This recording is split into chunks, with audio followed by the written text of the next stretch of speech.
नमस्कार दोस्तों, कहानियों की श्रृंखला में आज सुनेंगे सुप्रसिद्ध लेखिका कमल कुमार जी की कहानी हमारा घर। लेकिन उससे पहले मेरा आपसे विनम्र अनुरोध है कि अगर मेरे द्वारा सुनाई हुई कहानियाँ आपको अच्छी लगती हैं तो मेरे चैनल को सब्सक्राइब ज़रूर करें, लाइक करें और अपने दोस्तों और परिचितों में शेयर भी करें। बेल आइकन दबाना बिल्कुल भी ना भूलें। आज सुनिए हमारा घर। आइए बैठिए। वकील और विटनेस दोनों आ गए थे। मिस्टर बंसल ने अपनी वसीयत उनके सामने रखी थी। इसे बदलना है, पर यह वसीयत तो आपके कहे अनुसार दोनों बेटों के नाम आपकी संपत्ति की है। आपने ऐसे ही बनवाई थी। ठीक है, पर अब इसे बदलना होगा। दोनों कोठियों का इवैल्यूएशन हो गया है। उसने कागज दिखाए थे। इसका 1/3 हिस्सा मेरी बेटी के नाम होगा, बाकी सारी संपत्ति ट्रस्ट के नाम होगी। ट्रस्ट के सदस्यों की सूची अभी अंतिम नहीं हुई है, पर जल्दी ही हो जाएगी। सर, कुछ समझ नहीं आ रहा। आप चाहते क्या हैं? जहां मैं रह रहा हूं, इस कोठी में एक ओल्ड एज होम बनेगा और दूसरी बेच देंगे। उसका पैसा ओल्ड एज होम बनाने और दूसरी ज़रूरतों के लिए काम आएगा। कुछ राशि का 1/3 मेरी बेटी पूनम के नाम होगा। मिस्टर बंसल, आप एक बार दोबारा सोच लीजिए। बेटों को जायदाद से बेदखल करेंगे तो उनकी प्रतिक्रिया क्या होगी?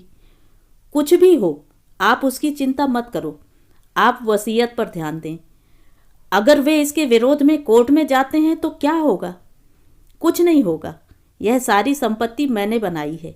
यह उनके पुरखों की भी नहीं है। मेरी मर्जी है मैं इसका क्या करता हूँ। ठीक है, नई वसीयत की पूरी जानकारी दे दीजिए। जल्दी ही वसीयत बन जाती है तो आपसे संपर्क करेंगे। मिस्टर बंसल रॉकिंग कुर्सी पर बैठ गए थे और आगे पीछे होते हुए सोच रहे थे। उन्होंने कुछ भी गलत नहीं किया। इस समय जो स्थिति है इसमें यही ठीक है। 1000 गज में बनी कोठी थी।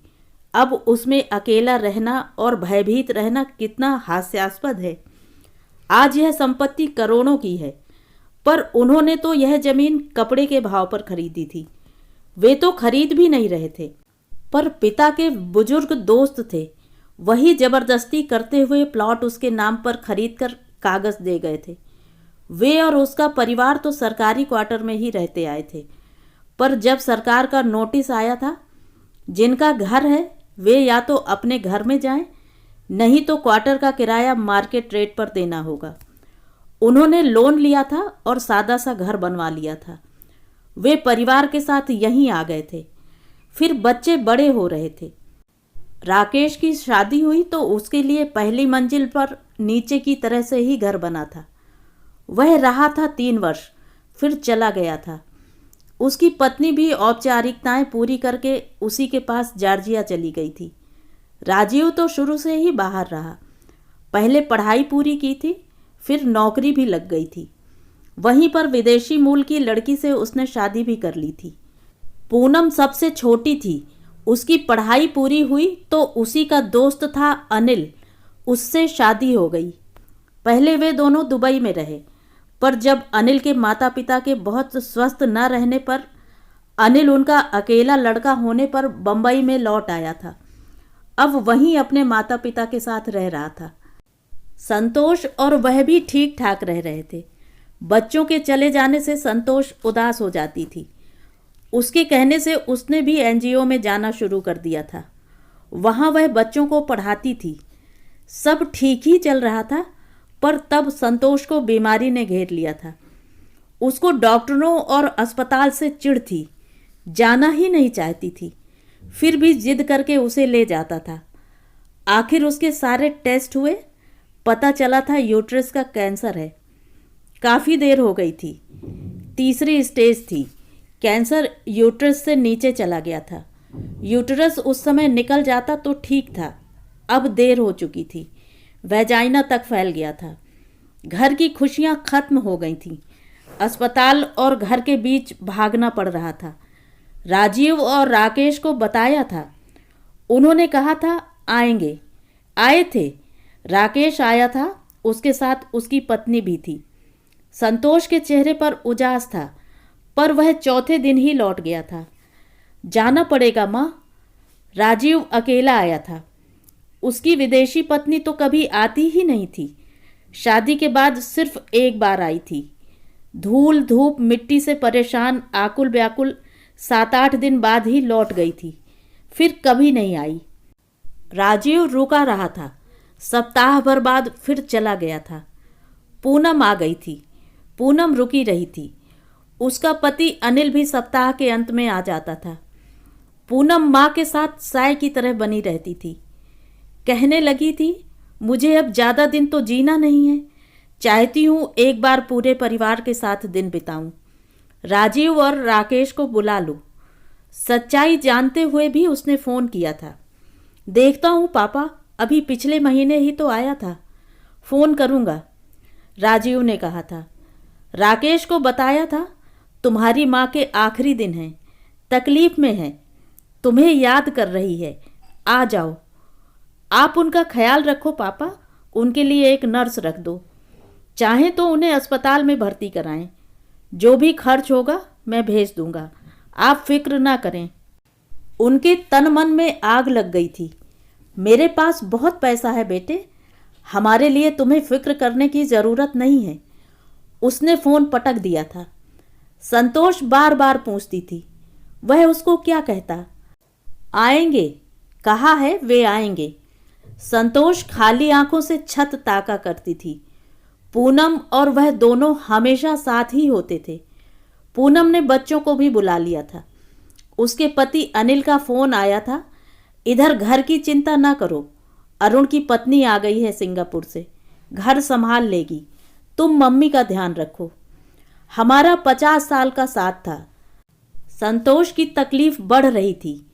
मेरे बेटे आ जाते तो अच्छा होता, कम से कम अपने कंधों पर मुझे छोड़ आते। ऐसी बातें मत करो मम्मा, पूनम कहती। आएंगे ही जब कहा है, मैं हूं ना, फिर यह दोनों आपके नाती तो हैं ना। बच्चों के साथ वह खुश भी हो जाती थी, फिर बेचैन हो जाती। पूनम, ला जरा फ़ोन दे, मैं बात करती हूँ। मेरा पूरा परिवार, मेरे बच्चे मेरे साथ होंगे तो प्राण आसानी से निकल जाएंगे। देखो कब से अटके पड़े हैं। अभी तो कहाँ, आधी रात है माँ, शाम होने दो, फ़ोन करते हैं, वहाँ तब तक सुबह होगी। आखिर उसी दिन संतोष की हमेशा खुली 3 महीने से इंतजार करती आंखें मुंद गई थीं। मन पर पत्थर रखकर उन्होंने फ़ोन किया था। राजीव ने कहा था, गो अहेड, मैं देखता हूँ। राकेश आया था 3 दिन बाद। नहीं पंडित जी, उसने कहा था, अब ये सारी रस्में पूनम निभाएगी, वही बेटा भी है और बेटी भी, फिर इसका पति अनिल भी है, मेरे बेटे जैसा। आप ना तो इंतज़ार करेंगे, ना ही कुछ दूसरा सोचेंगे। दोस्तों और रिश्तेदारों के बीच बच्चे नहीं थे। राकेश 3 दिन बाद आया था। उसे जाना भी था, 13वें तक रुक नहीं सकता था। 3 दिन बाद ही उठाला कर दिया गया था। धीरे धीरे रिश्तेदार चले गए थे। पूनम को लगभग 1.5 महीना हो गया था। उसने कहा था, पूनम अब तुम घर जाओ, अपनी गृहस्थी संभालो। ठीक है पापा, आप कुछ दिन के लिए साथ चलते तो अच्छा लगता, बाद में आ जाऊंगा। पूनम लौट गई थी, परेशान थी। पापा अपना ध्यान रखना, मैं फिर आती हूँ, तब आप कुछ दिन हमारे साथ रहने के लिए चलना। घर अब घर नहीं रहा था, क्रम जैसे टूट गया था, सब रुका सा लगता था। राकेश का फ़ोन आया था, पापा pack up and come here, you stay with us now, आपको डिपेंडेंट डिक्लेयर कर दूंगा, आपको पेंशन भी मिला करेगी। शट अप, गुस्से से आग बबूला हो गया था। आखिर क्या हो गया इन बच्चों को। घर में पुराना सर्वेंट था, बाकी स्टाफ वैसे ही था, सब फिर से अपनी रूटीन में लौट आए थे। वह ही नहीं सामान्य हो सका था। कुछ दिनों से उसे लग रहा था कि पीछे क्वार्टर में रहने वाले दीनू का व्यवहार कुछ बदल सा गया है। वह उनकी तरफ बेधड़क नज़रों से देखता। एक दिन उसने पूछा था, साहब रात को आपके पास कमरे में सो जाऊं? आप अकेले हैं, रात को कोई ज़रूरत हो तो रहूँगा आपके पास। यूं उसकी बात गलत नहीं थी, पर उसकी छठी इंद्री कह रही थी नहीं। एक दिन उसने देखा वह उसके कमरे का ड्रॉर खोल रहा था। कुछ चाहिए क्या? क्या ढूंढ रहे हो? उन्होंने पूछा था। उसके पीले पड़ गए चेहरे को देखकर उनका संदेह पक्का हो गया था। जी नहीं सर, आज बहादुर की जगह मैं ही डस्टिंग कर रहा हूँ। नहीं, रहने दो। उसके भीतर की बेचैनी बढ़ गई थी। लगने लगा था वह शायद मौके की तलाश में है, कभी भी उसके साथ कुछ बुरा कर सकता है। उसने सोचा क्वार्टर खाली करवा ले, पर वह समझ जाएगा। अगर वहां से निकाल भी दिया तो भी वह घर के बारे में सब कुछ जानता है, यह भी कि वह अकेला रहता है। उसने सब्र से काम लिया था। एक दिन उसे समझाया था, देखो अब मैडम भी नहीं है, अकेला हूँ, इतने लोग नहीं चाहिए। बहादुर घर देख ही रहा है। तुम कुछ दिनों के लिए अपने गांव चले जाओ। तुम्हारे बच्चे हैं, घर परिवार और खेत हैं। 2 साल से गए भी नहीं हो। उन्होंने उसे उसकी तनख्वाह के अलावा भी पैसे दिए थे।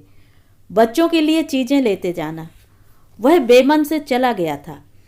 उसने अपने सुरक्षा गार्ड को आगाह किया था। वह अपने को असुरक्षित महसूस करने लगा था। वह क्लब जाता था, वहाँ पर भी सबकी मिलती जुलती यही कहानी थी। उसने सोचा था उसे ओल्ड एज होम में जाकर रहना चाहिए। वह गया भी था, लौट आया था। फिर उसे लगा था इतना बड़ा घर है, क्यों न इसे ही ओल्ड एज होम बना लिया जाए। बिजली की तरह यह विचार उसके मस्तिष्क में कौंधा था। उन्होंने जल्दी ही अपने विचार को यथार्थ में बदलने के लिए कोशिश शुरू की थी। कुछ भी मुश्किल नहीं हुआ, बहुत आसानी से सब होता गया था। नीचे 3 बेडरूम थे, 3 बेडरूम ऊपर थे। नीचे बहुत बड़ा लिविंग था, ऊपर भी वैसे ही बना था। उसने ऊपर के लिविंग को बीच में दीवार डालकर 2 कमरे बनवाए। आर्किटेक्ट और कंस्ट्रक्शन कंपनी की मदद ली। पीछे सॉफ्ट बनाकर लिफ्ट लग गई थी। उसने दूसरी मंजिल पर भी कमरे बनवा दिए थे। कुल 10 कमरे हो गए थे। सबके साथ बाथरूम अटैच थे। अपने लिए उसने बाद में नीचे गेस्ट के लिए बनाया गया सेट चुना था। अब यहाँ 10 लोग आराम से रह सकते थे, जिनके पास खर्चे के पैसे तो हैं, पर घरों में सुरक्षित नहीं हैं या उन्हें आदर से नहीं रखा जाता। वे यहाँ सुरक्षित और सम्मान से रह सकते हैं। किचन को बाहर की तरफ बढ़वा दिया था। नीचे का हॉल सबके लिए फुर्सत के समय के लिए था। यहाँ टीवी देखा जा सकता था। कंप्यूटर रखवा दिए थे। कैरम बोर्ड, शतरंज खेलने का भी प्रबंध था। संतोष के पूजा घर को प्रार्थना घर में बदल दिया गया था। सभी धर्मों के प्रतीक थे वहाँ। उसने अपने जीवन भर जो कलात्मक वस्तुएं इकट्ठी की थी, उन्हें वहाँ स्थान की उपयुक्तता में सजा दिया गया था। ऊपर की मंजिल के लिए लिफ्ट लगा दी गई थी। दूसरी मंजिल पर ही एक छोटा सा गेस्ट रूम बना था। अगर किसी का रिश्तेदार मिलने आता तो एक दिन रुक सकता था। जैसा वे चाहते थे वैसा ही हो रहा था। दूसरा घर जो संतोष के नाम था, उसे बेच दिया गया था। उसी का पैसा यहाँ लग गया था। संतोष की जमा पूंजी ट्रस्ट के खाते में गई थी, ताकि उस पर आय ब्याज से खर्चा चलता रहे। बाकी सदस्य भी दे रहे थे। संतोष के गहने पूनम के नाम कर दिए गए थे। ज़रूरत की और आराम की सभी सुविधाएं थीं। एक कमरा स्वास्थ्य लाभ के लिए भी था, जहां हर रोज सुबह डॉक्टर आता था। वहीं साथ के कमरे में फिजियोथेरेपी का भी प्रबंध था। अब कंस्ट्रक्शन और फर्निशिंग का काम हो गया था। लोग भी आना चाह रहे थे। बस अब उसका इनॉग्रेशन होना था। जब घर बना था, घर के बाहर पत्थर पर सतीश बंसल, राजीव बंसल और राकेश बंसल के नाम थे। यह पत्थर निकलवा दिया गया था। वहां लिखवाया गया था, श्रद्धांजलि, हमारा घर। ट्रस्ट के सदस्य भी चुन लिए गए थे। ट्रस्ट के अध्यक्ष मिस्टर सतीश बंसल के प्रस्ताव पर सब सहमत थे। वसीयत में लिखा गया था, मिस्टर सतीश बंसल के बाद यह सब बेटी पूनम और अनिल, उसका पति, देखेंगे। पूनम अध्यक्ष होगी। सारी औपचारिकताएं पूरी हो चुकी थीं। 6 महीने में इतना बड़ा प्रोजेक्ट पूरा हो गया था। अब तक 8 सदस्य आ गए थे। सुबह की चाय सबके कमरों में पहुंच जाती थी। ब्रेकफास्ट सब इकट्ठे डाइनिंग रूम में करते थे। आपस में बातचीत होती। नाश्ते के बाद अपनी इच्छा अनुसार कुछ कंप्यूटर पर बैठ जाते या अखबार पढ़ते, कुछ किसी गेम में व्यस्त हो जाते। जो चाहता अपने कमरे में लौटता था। दूसरे सदस्यों के साथ अनौपचारिक बातचीत में लग जाते। सप्ताह में एक बार बाहर जाने का कार्यक्रम होता। जो जाना चाहते थे वे जा सकते थे। उनके साथ हमारा घर के कार्यकर्ता रहते। महीने में एक बार वे थिएटर में जाकर फिल्म भी देख सकते थे। बीच बीच में उनके लिए पिकनिक या दर्शनीय स्थलों पर जाने के कार्यक्रम होते थे। कोई भी त्योहार होता तो सबकी हिस्सेदारी होती। दीपावली की तैयारियां सबने मिलजुल कर की थी। मिसेस बनर्जी ने हमारा घर की सजावट की थी। उमा ने बहुत सुंदर कार्ड बनाए थे, वह आर्टिस्ट थी। मिसेस भाटिया ने मोमबत्तियां खुद बनाई थी, दिए बनाए थे। वर्मा दीपावली की शॉपिंग करने, मिठाई वगैरह लेने कार्यकर्ताओं के साथ चले गए थे। हमारा घर की तरह यह दीपावली अभूतपूर्व थी। साथ की रिफ्यूजी कॉलोनी के घरों से बच्चों को बुलाया गया था। उन्होंने फुलझड़ियाँ और अनार चलाकर दीपावली का आनंद उठाया। मिठाई बांटी गई थी। जैसा वह चाहता था वैसा ही हो रहा था। उसे संतोष की याद आई थी। आखिर यह हमारा घर बंसल परिवार ही तो है। संतोष, तुम्हें हम सब की ओर से श्रद्धांजलि है यह। तो ये थी कहानी। कहानी आपको कैसी लगी कमेंट करके ज़रूर बताएं।